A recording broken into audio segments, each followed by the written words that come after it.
Hola, ¿cómo estás? Bienvenido a Pregúntale a Eli. En esta ocasión vamos a platicar sobre el conteo de carbohidratos en pacientes con diabetes. Ya hemos hablado de otros temas relacionados con diabetes, sin embargo, este fin de año nos excedimos, muchos de nosotros empezamos a comer más de la cuenta y nos acercamos con los expertos, ya preocupados por un problema que pudimos haber evitado. Sin embargo, pues bueno, las cosas son como son, así que saludamos a la experta de este espacio. Eli, ¿cómo estás?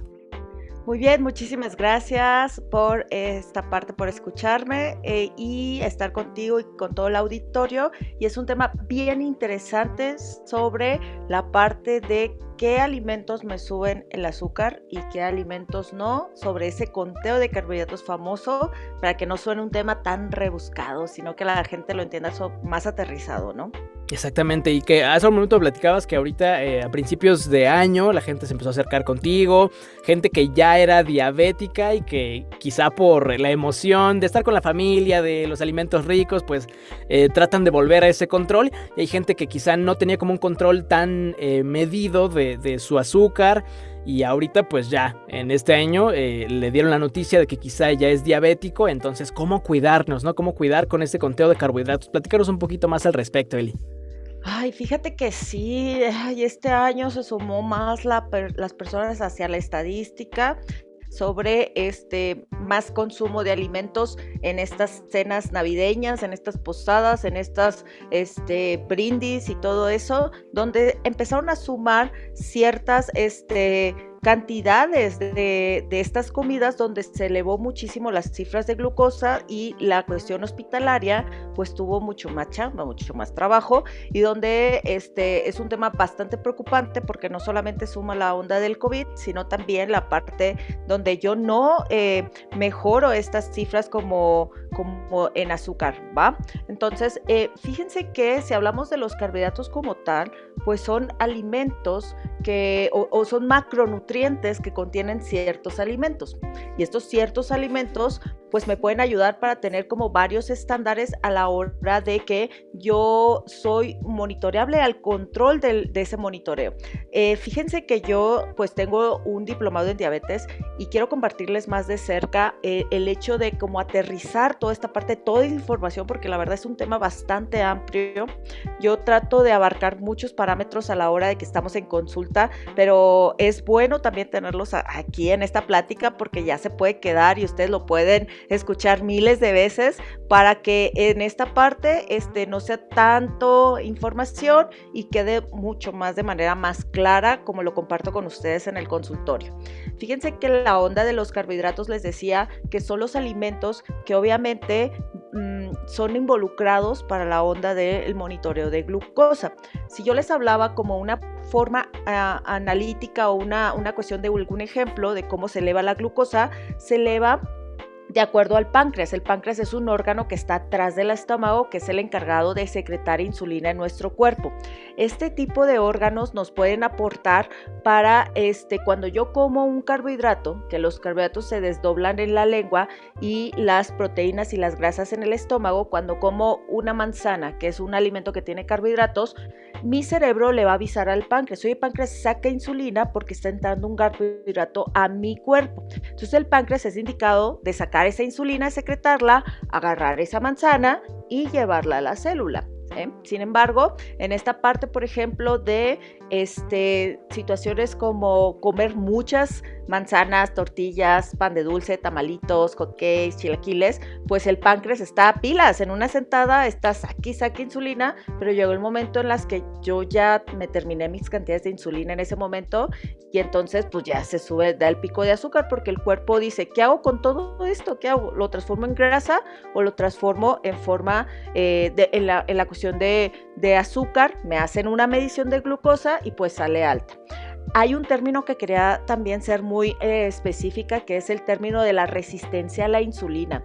Fíjate que tuve en consulta a un pequeñito de 5 años.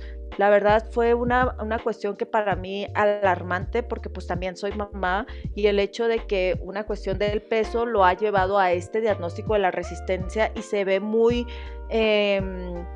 se ve muy marcado físicamente el hecho de que él presentó acantosis nigricans. La acantosis nigricans es una pigmentación en la piel donde puede aparecer en el cuello como una mancha oscura, en la parte de las axilas, en la parte donde tenemos las rodillas, los codos, etcétera. En esas situaciones donde dices, ay, parece como una mancha y no se me quita, y te tallas y te tallas y te tallas y no se quita, pues eso es acantosis nígrica. No hay cremas, no hay cuestiones así como mágicas de remedios que nos van a quitar la acantosis. Sin embargo, tiene que ver con una cuestión hormonal, específicamente sobre la resistencia a la insulina. ¿Cómo sería el concepto de la diferencia entre ya cuando tengo diabetes y una resistencia a la insulina? Es que como el ejemplo que les platicaba, ¿no? Que nosotros comemos esa manzana, mi páncreas es el encargado de sacar esta insulina, y cuando yo tengo resistencia a la insulina es que estas moléculas de insulina que estoy secretando yo, pues están representando que no están trabajando como deberían de trabajar de una manera eficiente. Y como no están trabajando de manera eficiente, es como si yo me comiera esa manzana, entra a mi cuerpo, se secreta la insulina, pero es como si la manzana tuviera una máscara. Entonces no la agarra y no la lleva a la célula para que nos dé energía, no la lleva al músculo y no la lleva al hígado para tener el reservorio de glucosa. Entonces sí se secretó, pero no se utilizó, y al final del día esto a la larga pues sí me puede llevar a que me den el diagnóstico como diabetes también. Y no solamente se da en pequeñitos, sino también en personas adultas, en personas que tienen síndrome de ovario poliquístico, que son personas que tienen en las mujeres cuestiones hormonales, y que definitivamente va en una combinación de la resistencia o el síndrome cardiometabólico, que también me da estas alteraciones.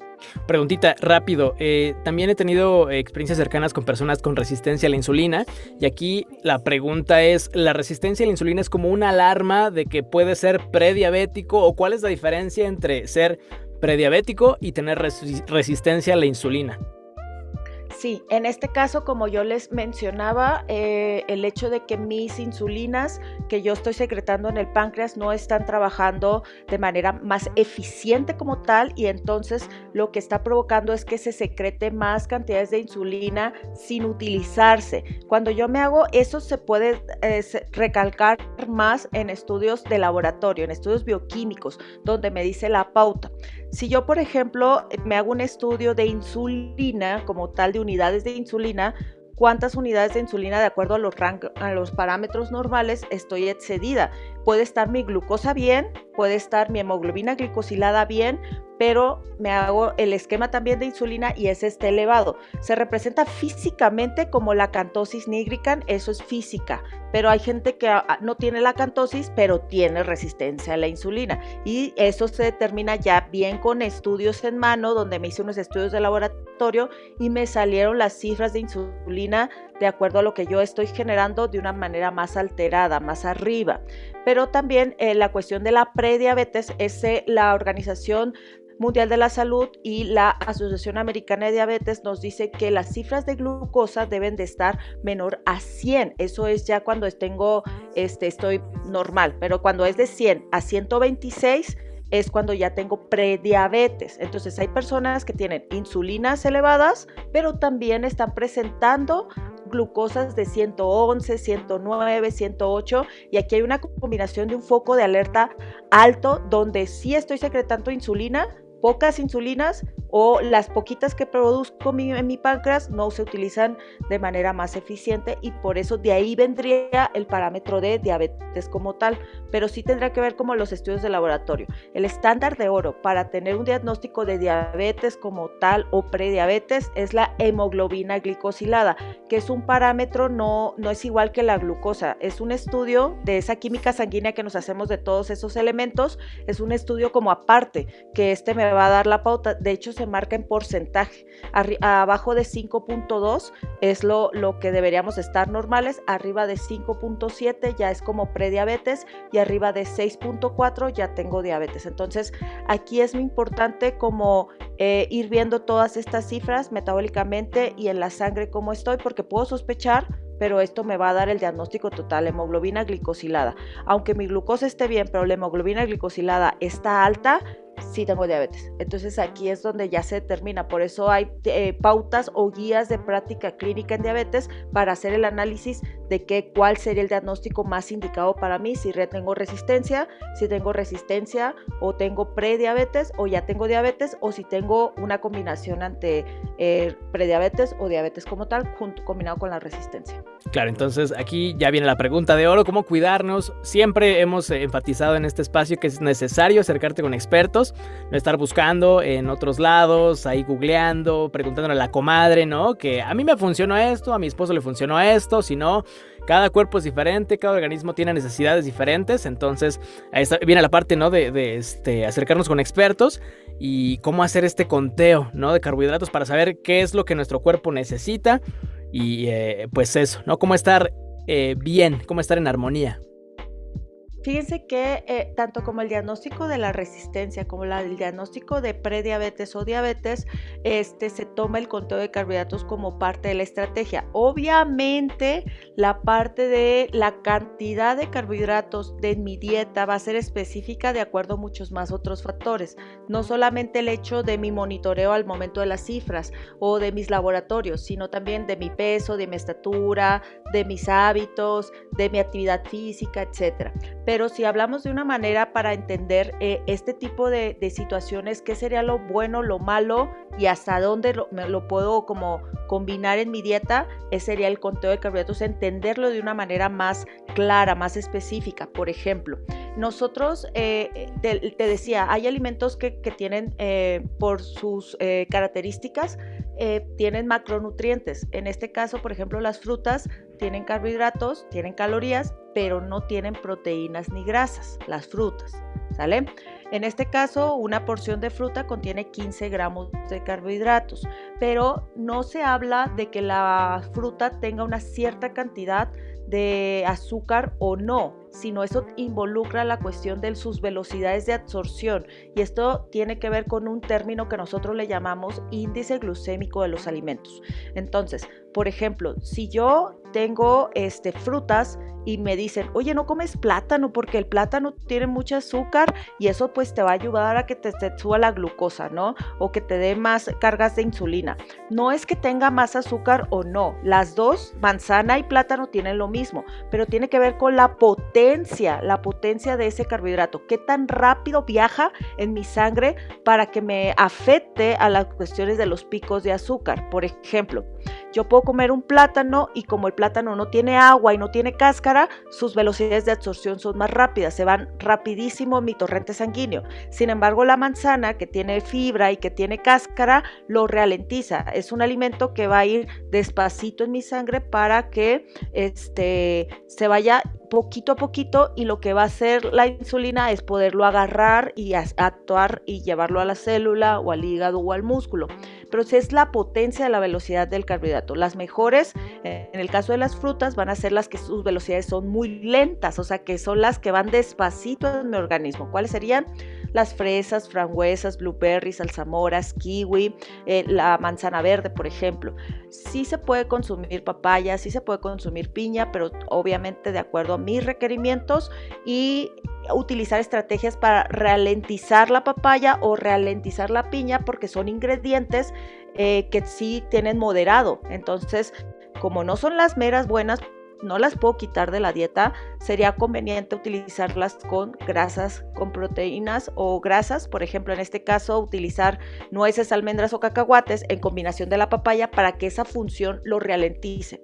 También está estudiado como el pH. Por ejemplo, si yo tengo algún alimento como la papaya, si yo le pongo gotitas de limón, va a ser como que la papaya sea más ácida, y eso va a ralentizar ese carbohidrato y va a hacer que no me haga daño a mí. Entonces, en la cuestión de esa parte, tanto como la resistencia o como la diabetes, es una buena alternativa en la elección de este tipo de carbohidratos en las frutas. Las que sí de plano se quitan por sus velocidades de absorción, aunque les ponga unas nueces, aunque les ponga las semillas que se ralenticen, prohibido la parte de, o evitar la parte del plátano, guayaba, la parte de los jugos de frutas y las pasitas, y esto incluye también como los arándanos deshidratados. Esos totalmente me van a dar un pico de glucosa, y la cuestión de la secreción de insulina en esta parte. En esta situación, por ejemplo, también existen las verduras. Las verduras pues sí tienen carbohidratos y secretan insulina. Si yo como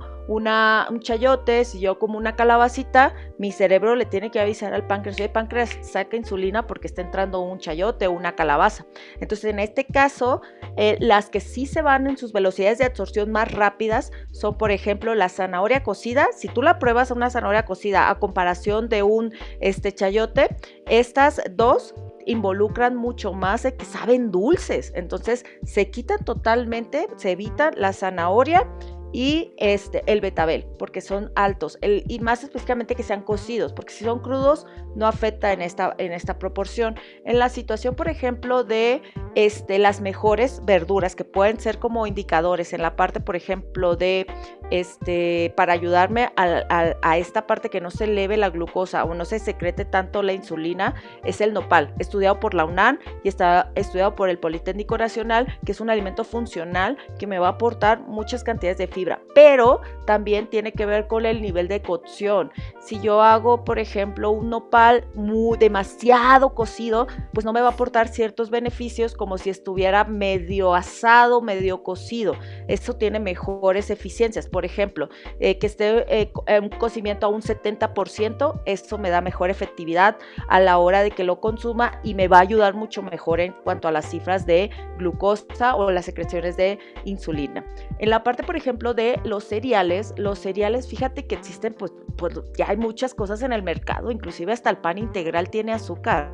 De ahí, si tú te das cuenta de los ingredientes del pan integral, de las marcas, dice jarabe de maíz de alta fructosa, y eso es azúcar. Entonces, un paciente que tiene diabetes dice: ay, este es del bueno, del mero bueno, voy a comer porque es integral. Y pues a veces si te tomas la glucosa y te comes un pan integral, te das cuenta que tus cifras de glucosa están súper altas. Entonces, aguas con esa parte.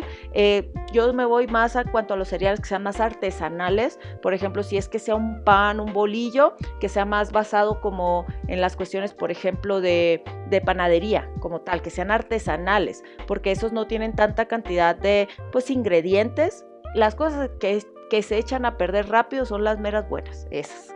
Entonces, en este caso, pues obviamente nos vamos a basar en harinas que no sean refinadas, que no me suban los picos de azúcar, y hablando de manera general, por ejemplo, porque cada una pues tiene sus porciones también, el hecho de que tiene que ser arroz integral, ese es el bueno, pasta integral, galletas integrales si es que las llevo a consumir, el pan integral de caja, a lo mejor el bolillo integral, las tortillas de nopal que ya están en el mercado, las tostadas de nopal, por ejemplo, las tostadas horneadas que tienen como mejores eficiencias a la hora de los carbohidratos, y la onda, por ejemplo, de el arroz. El arroz es algo bien importante. Uno dice: ay, ¿sabes qué? Fui con el médico, me dijeron que tengo diabetes y ¿sabes qué? Hazme del arroz del light, del bueno, del que es sin nada. No, hombre, ese te da en la torre, ¿sabes? Si tienes cuestiones de resistencia a la insulina y diabetes, si te comes un arroz que sea pues así nada más servido como que preparan el sushi, por ejemplo, este es puro almidón. Entonces, si lo comparas con un arroz que a lo mejor tiene un poquito de cantidad de aceite, una cantidad, a lo mejor es integral, le ponemos jitomatito, etcétera, me beneficia más que el almidonado, porque me va a dar un pico de azúcar en esta proporción. La otra cuestión es, por ejemplo, las pastas, también tienen que ser pastas integrales y tener como ciertas proporciones, ¿no? Y pues ya en la ocasión de las leguminosas, los frijoles, yo, Elizabeth, la verdad, no los pongo tanto en las dietas, no porque sean malos, sino la mayor cantidad de los mexicanos sufrimos de colitis y de inflamación. Entonces son alimentos que provocan más inflamación porque pueden ser ciertos irritantes. Tiene una cantidad buenísima de fibra, sí, son muy buenos. Se pueden utilizar como dejándolos remojando un día antes para que ya cuando en la mañana ya les saco esa agüita, ya los puedo preparar bien, pero sin embargo vamos a ver una dieta de un mexicano normalmente en una tradición donde yo voy a una cocina, soy godín y pues no me dio tiempo, o por ejemplo fui con mi mamá y tengo que ir a comer rápido a la casa y me hace un muslito de pollo me hace arroz, me como 3 tortillas, aparte me echo unos frijoles y aparte ese muslito era en salsa verde con papa. Imagínate la cantidad de carbohidratos que tiene en una sentada. Es el arroz, es el frijol, son las 3 tortillas más la papa y ya ahí en una sentada me eché 6 porciones de carbohidratos. Entonces imagínate cómo el páncreas está trabajando al sacando y secretando insulina y al final del día lo hice para llenarme. Entonces la estrategia siempre las cuestiones en azúcar obviamente lleva de acuerdo a la persona la proporción, pero sí debo de escoger la parte de o pasta o frijoles o arroz o tortillas, no todo de un jalón, o sea, no significa que no las pueda comer, pero sí no en una sentada como tal, ¿no? Y ya para finalizar, en los alimentos, por ejemplo, en el caso de la leche, uy, hay gente que odia, ay, no tomas leche, es malísima, ya es que luego satanizan el huevo, luego satanizan la carne de puerco, luego satanizan la leche. La verdad, en las cuestiones de los alimentos, en la cuestión de diabetes como tal y resistencia, es muy bueno, porque es un alimento que sí tiene carbohidratos, pero de todos los que les mencioné es el que menos carbohidratos tiene. También es un alimento que tiene proteínas y tiene grasas en su composición. Entonces, la estrategia más eficaz en esta proporción es que es un alimento que definitivamente me lo como, pero la misma cantidad de grasita que tiene esa leche va a hacer que ese carbohidrato que tiene también ralentice ese líquido. Obviamente hablamos de porciones, no porque algo sea bueno, la gente también es bien lechera, entonces, pues me tomo 1 litro de leche, al cabo ni me va a hacer daño. O el típico, ¿sabes qué? Hazme licuado de avena con manzana, ¿no? Que la leche tiene carbohidratos, sí tiene. La manzana también. La avena también. Entonces ahí ya es una bomba de carbohidratos para un paciente con resistencia y diabetes, le va súper mal. Entonces no se pueden consumir ese tipo de alimentos y alimentos que no suben la glucosa o que no se involucran en la cuestión de la insulina son todas las proteínas. Entonces yo les hablaba de la estrategia de la dieta, ¿no? De que comiéramos poquitos muslitos en este caso y un montón de carbohidratos, viceversa, versus en el caso, por ejemplo, de consumir en la más proteína, de que a mí me tocan hasta 3 piezas de pollo y mido 1.50, imagínate, 3 piezas y ya una tortilla o tantito arroz, pero ya me llené del guisado. Entonces las proteínas son las meras buenas para la estrategia, pero de acuerdo a mis requerimientos, vuelvo a reiterar. Y las grasas, nueces, almendras, cacahuates, aguacate, aceite de oliva, chía, son las que me van a ayudar a ralentizar todos los demás carbohidratos que llegan a complementar en la dieta. Y nunca se va a comer la fruta sola, siempre tiene que combinar con una manzana o lo que vaya a ser, por ejemplo, pera o uvas con unas nueces para que vayan eficazmente y no suba el pico de azúcar. Eso es súper importante como estrategia. Perfecto, Eli, muchísimas gracias. Pues ahí está la información, ahí está los consejos de nuestra experta también y siempre le hemos dicho todo con medidas, siempre monitoreados y sabemos que como mexicanos nos encanta comer, nos encanta sentarnos a la mesa, platicar, echarnos 2, 3 tortillas, pero bueno, ¿qué prefieres, no? Si tener 5 años, a lo mejor un estándar de vida de aquí a 5 años, a lo mejor comer lo que quiera, pero después ir en déficit o cuidar mi alimentación, de repente sí, nos comemos unos taquitos, de repente sí, porque no es malo, ¿no? Siempre nos lo has dicho, no es malo. Todo con medida, nada con exceso. Eli, muchísimas gracias. ¿Cómo te encontramos en redes sociales? ¿Cómo la gente puede seguirte? Consultas también vía online pueden hacer. ¿Cómo le hacemos para platicar contigo? Sí, fíjate que me pueden encontrar en todas mis redes sociales como Nutrición Inteligente Eli Ocampo, tanto como en Spotify, podcast, estamos en YouTube, estamos en Facebook, en Instagram. En Instagram tengo 2 cuentas donde es Nutrición Inteligente Eli Ocampo y Nut Eli Ocampo. Ahí me pueden encontrar y también puedo asesorarles en las cuestiones de consultas en línea, presenciales y hablándoles más sobre este tema y aterrizarlo. Lo hablé de manera general, pero la verdad es que es un tema que me encanta y es muy amplio, pero pues con todo gusto ahí me pueden encontrar.